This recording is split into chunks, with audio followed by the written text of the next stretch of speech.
All right. I've been getting a lot of questions about my duplicating fingers and did I make them? And I did make it out of scrap plywood that I had, and this happens to be 1 inch, and I cut it in a triangle shape, basically, which gave me 2 out of 1 square.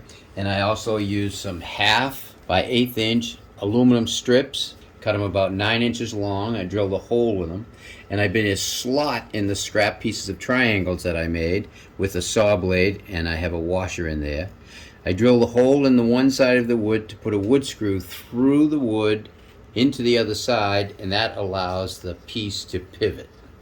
Now to lock them into position, I just have a long framing screw right there. That's a 2.5 inch GRK screw, and I drilled it down through, but I didn't want the tip to come to the center. I want to actually, so when it comes in, it goes by there and puts tension on the screw and digs into the side of the pipe without damaging it. That way I can adjust it wherever I want.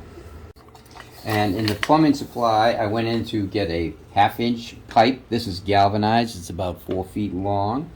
And I drilled a hole in the piece of wood that I made at about a 22-degree angle.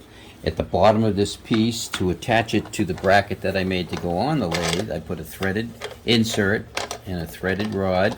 That way I can put it on top of this and adjust it, and it rides in this slot. I just happen to use a domino, but you could use a dowel if you want. That way I can fine-tune it for larger pieces to duplicate or smaller pieces.